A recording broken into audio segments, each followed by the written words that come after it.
¿Qué me pasa? Se me corta la respiración, se me hincha la panza, se me cierra la garganta, se van a dar cuenta. Cancelo planes a último momento. No estoy bien. Como alguien que ha pasado por ataques de ansiedad, busqué información, soluciones y recetas mágicas en internet para que esa sensación horrible se vaya. Y en la mayoría del material solía encontrarme con una introducción larguísima, y si bien desarrollaba mi paciencia, no quiero hacerte lo mismo. Así que, hablemos de ansiedad. Arranquemos.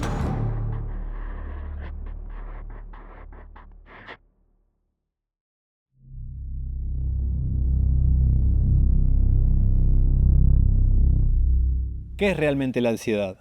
La ansiedad es una respuesta emocional natural ante situaciones percibidas como amenazantes o estresantes. Es una sensación de preocupación, miedo o inquietud que puede manifestarse física y emocionalmente. Aunque la ansiedad es una experiencia común y a menudo adaptativa, cuando se vuelve excesiva, persistente o interfiere significativamente con el funcionamiento diario, puede considerarse un trastorno de ansiedad. Los síntomas pueden incluir tensión muscular, dificultad para concentrarse, problemas para conciliar el sueño y sensación de nerviosismo constante, entre otros. Pero, ¿son todos los ataques de ansiedad iguales? ¿A quién puede afectar? ¿Es lo mismo que sentirse estresado? El estrés y la ansiedad no son lo mismo. La ansiedad tiene sus tipos y sus niveles. Según sus niveles de ansiedad, pasamos de personas que tienen ansiedad leve, momentánea por una situación específica, a personas que cursan con un trastorno de ansiedad que pasa de moderado a grave, o la angustia, que es el último paso, que es la ansiedad cuando ya cursa con pensamientos muy intrusivos y la idea de muerte o la idea de miedo irracional y fuerte que irrumpe en la vida de la persona y le impide que haga actividades normales que antes hacía. También los tipos de ansiedad que catalogan los manuales de psiquiatría o los terapeutas son la ansiedad generalizada, que es la más normal. Puede haber también ansiedad tipo fóbica, ansiedad antisocial o los tipos de ansiedad que se desencadenan por alguna situación puntual traumática. Esto es la diferencia entre los niveles de ansiedad y los tipos de ansiedad. No es lo mismo estar ansioso que estar estresado.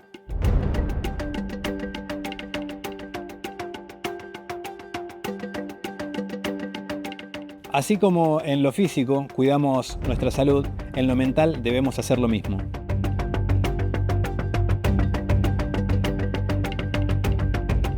Marce, ¿qué es tener salud para Dios?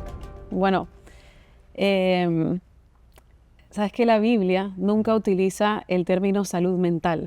Ese es un término que hoy en día nosotros estamos acostumbrados a decirlo y entenderlo, pero la Biblia no habla puntualmente de eso. Sin embargo, la Biblia sí habla de las emociones, habla de tus pensamientos, habla de tu espiritualidad, habla de cambiar el patrón de lo que nosotros pensamos, ¿no? Y por lo tanto, de cierta u otra forma, ataca el tema de salud mental, ¿no? En la Biblia nos damos cuenta que hay muchos personajes que han pasado por distintas situaciones que hoy en día las nombraríamos como depresión, ansiedad, ¿no? Y quizás en ese momento no se reconocían como tales, pero hoy nos damos cuenta que sí se está hablando de eso. Ahora, si nosotros hablamos de salud mental, ¿qué es tener salud mental? Porque a veces dicen, bueno, ¿qué es tener salud mental para Dios? Yo considero que para Dios tener salud mental es lo que hoy en día nosotros consideramos que es tener salud mental, es tener esa coherencia entre nuestras emociones, nuestros pensamientos, nuestras acciones, es decir, la forma en la que tú te relacionas con otras personas, la forma en la que tú te relacionas contigo mismo, que tanto te conoces, que tanto conoces tus habilidades, tus debilidades, qué tan cómodo te sientes en eso, cómo manejas el estrés en tu vida, cómo te llevas con las otras personas, cómo resuelves conflictos, qué sentido de propósito tienes en tu vida. Eso es tener salud mental. Es que abarca muchas cosas, ¿no? Y para mí, la salud mental tiene que ser vista como nosotros vemos la salud física. No hay ninguna diferencia, porque yo siento que hoy en día necesitamos seguir generando esa conciencia en las personas. Creo que estamos en un tiempo en donde se habla mucho más de eso y se ha normalizado mucho el ir a un terapeuta, el ir a un psicólogo, pero que no es un trabajo que tenemos que poner en pausa, sino que es algo que continuamente tenemos que generar esa conciencia. ¿Cómo? Por medio, para mí, de la vulnerabilidad, ¿no? Por medio del contar nuestras propias experiencias, porque todos pasamos por en algún momento de nuestra vida por alguna situación, ¿no? Te pregunto, ¿antes era así? O sea, ¿o es que ahora este mundo tan hiperconectado nos permite mostrar más lo que sucede, entonces nos enteramos más? ¿O era diferente? Tal vez no había tanta ansiedad porque no había tanta conexión. Yo considero que nuestros padres, nuestros abuelos, pasaban por experiencias muy similares a las nuestras. De hecho, si vamos a la Biblia, vemos personas pasando por experiencias similares a las nuestras. Lo que pasa es que no se hablaba tan frecuentemente. De hecho, te pongo un ejemplo personal. Yo tengo una hermana y mi hermana está diagnosticada con esquizofrenia afectiva. Eso es algo que yo, o sea, que tengo en el día de hoy 35 años, cuando yo tenía 18 años, yo no conocía a ninguna persona que hablara de depresión, ansiedad o algún tipo de trastorno, algún tipo de diagnóstico, absolutamente.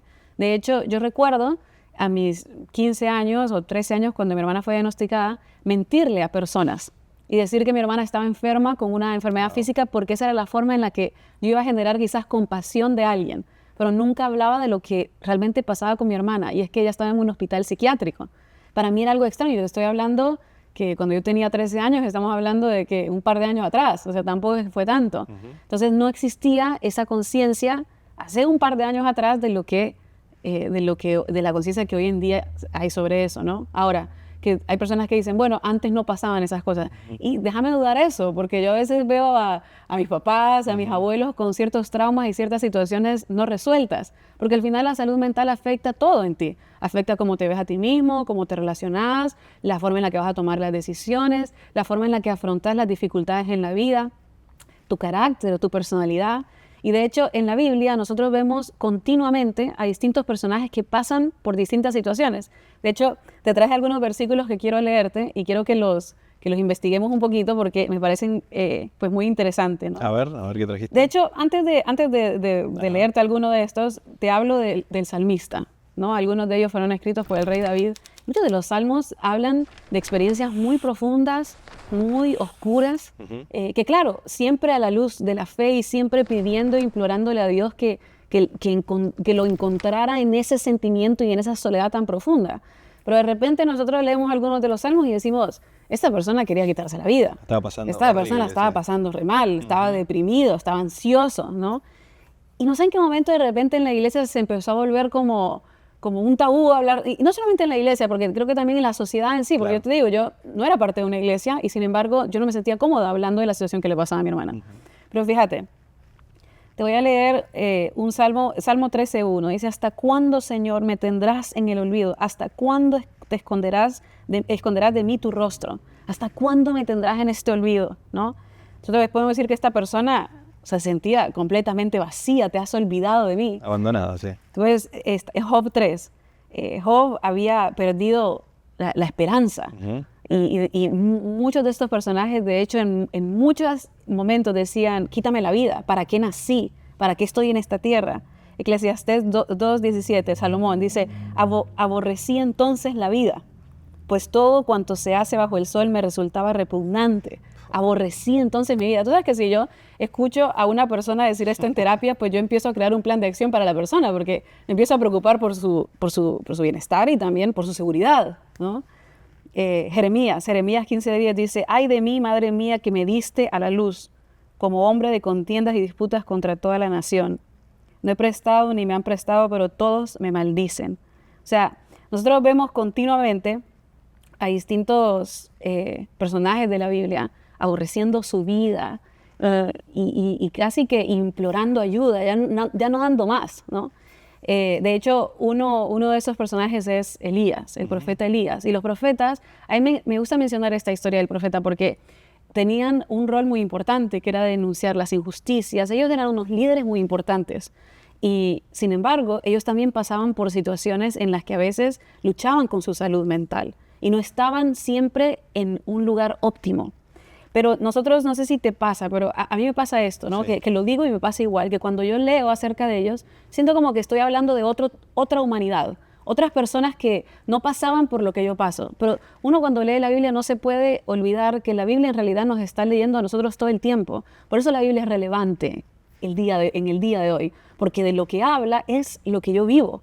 Claro, quizás no utilicen los mismos términos, quizás no utilicen las mismas palabras, pero al final se está refiriendo a aquellas experiencias que nosotros estamos viviendo en el día de hoy, ¿no? Pienso en lo que decís y cuántas veces se ha dicho la frase, yo quiero ser como David o como Elías. Sí. Y cuando entras a analizar todo esto que estás diciendo, bueno, básicamente lo somos porque lo vivimos, no sé si en cierta cantidad, pero es ese idealizar, como decías, a los personajes de la Biblia a veces nos aleja de la realidad. Sí. Y no nos permite empatizar con lo que de verdad estaba pasando el personaje, que es lo que puede llegar a pasar uno mismo, ¿no? Claro, claro. De hecho, Jacob queriendo ser otra persona, queriendo ser alguien que él no era, ¿no? Entonces, es decir, ves continuamente a estos personajes que reflejan cosas que tú y yo vivimos en el día de hoy, ¿no? Y que por algún motivo en el proceso, me imagino que porque somos nosotros mismos y no nos gusta pasar por esas experiencias, tratamos de ponerle otro nombre, de ponerle otra máscara, no, de ponernos a nosotros una máscara para no mostrar lo que estamos viviendo. Pero fíjate lo que dice Santiago 5:17. Dice, Elías era un hombre con debilidades como las nuestras. Él era un ser humano como tú y como yo, ¿no? Y dice en Primera de Reyes, yo creo que cuando se escribe esto, yo pienso que tenían en mente estos versículos que estoy a punto de leer, ¿no? Dice, Acab le contó a Jezabel todo lo que Elías había hecho y cómo había matado a todos los profetas a filo de espada. Entonces Jezabel envió a un mensajero a Elías para decirle que los dioses me castiguen sin piedad si mañana a esta hora no te he quitado la vida como tú se la quitaste a ellos. Elías se asustó y huyó para ponerse a salvo. Cuando llegó a Berseba de Judá, dejó allí a su criado y caminó todo un día por el desierto. Llegó a donde había un arbusto y se sentó a su sombra con ganas de morirse. Y fíjate lo que dice, estoy harto, Señor, quítame la vida, pues no soy mejor que mis antepasados. Luego se acostó debajo del arbusto y se quedó dormido. De repente un ángel lo tocó y le dijo, levántate y come. Elías miró a su alrededor y vio a su cabecera un panecillo cocido sobre carbones calientes y un jarro de agua. Comió y bebió y volvió a acostarse. El ángel del Señor regresó y tocándolo le dijo, levántate y come porque te espera un largo viaje. Elías se levantó, comió. Una vez más fortalecido por aquella comida, viajó 40 días y 40 noches hasta que llegó a Joreb en el monte de Dios. Quítame la vida, pues no soy mejor que mis antepasados. Y vos como terapeuta escuchando, o sea, porque recién decías, yo si escucho esto de una persona normal, activo un plan de seguridad para la persona. Empiezo a indagar, entonces, por lo menos, ¿no? Leyendo la Biblia y poniéndote en el papel o en el rol que tenés de terapeuta, obviamente no podemos viajar a ese tiempo y que lo ayudes, pero ¿qué es lo que ves? ¿Qué es lo que te llama la atención que vos decís? O sea, todo lo de la ansiedad está acá, o cuadro depresivo. Él no estaba bien, primeramente, ¿no? Él estaba cansado, él estaba agotado, tenía hambre. Pero estaba con Dios. Sí, e igualmente se sentía así. Qué fuerte, ¿no? Qué fuerte que él tenía a Dios en su corazón, no es que no, pero él igual se sentía así. Él se sentía agotado, se sentía cansado y nosotros sabemos que esa combinación de cosas es la fórmula perfecta para el desastre. La fórmula perfecta para el desastre, que puede manifestarse de la siguiente manera. Si digo algo que no es, lo recortas.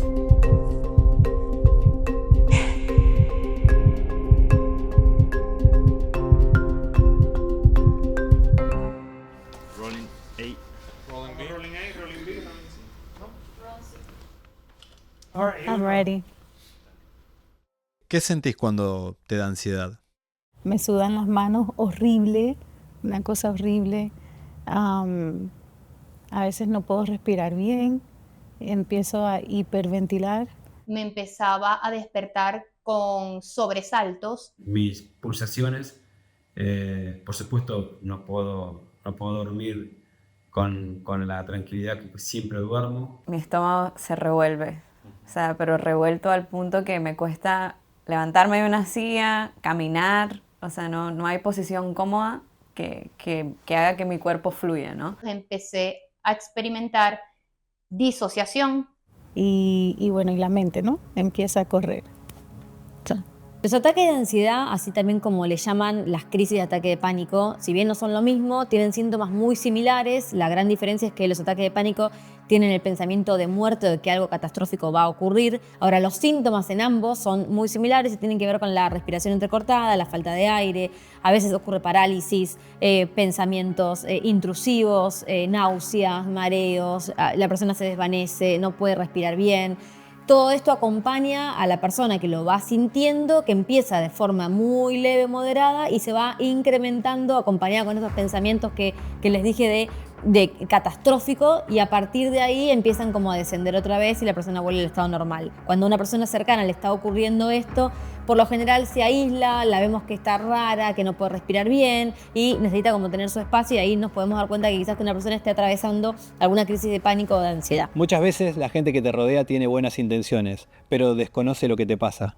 Y hay personas que a veces cuando te ven en ese estado lo que hacen es decirte, no te sientas ansioso, no te preocupes, confía, Dios tiene el control, ¿no? Yo sé que muchas de estas frases son frases aprendidas que nosotros decimos porque como en todos los lugares, en las iglesias también se genera un propio léxico, un propio vocabulario que estamos acostumbrados a decirlo, pero después, ¿qué significa eso para la persona, no? Y a veces nosotros, no digo que tengamos la mala intención, porque el gran porcentaje de las personas que dice eso, lo dice con la buena intención de hacerte sentir bien y que no te preocupes. Sin embargo, yo no conozco a una persona que después de decirle no te sientas ansioso, pues no se sintió ansioso, ¿no? Claro. No te sientas triste y que Estoy no, mal, no no estés conozco. mal, sí, claro. O sea, déjame, estoy triste, déjame, estoy preocupado, ¿no? Y a veces lo que nosotros hacemos con estos comentarios es algo que se llama positividad tóxica, en donde nosotros tratamos de inyectarle a la persona positivismo, pero la persona no está ahí.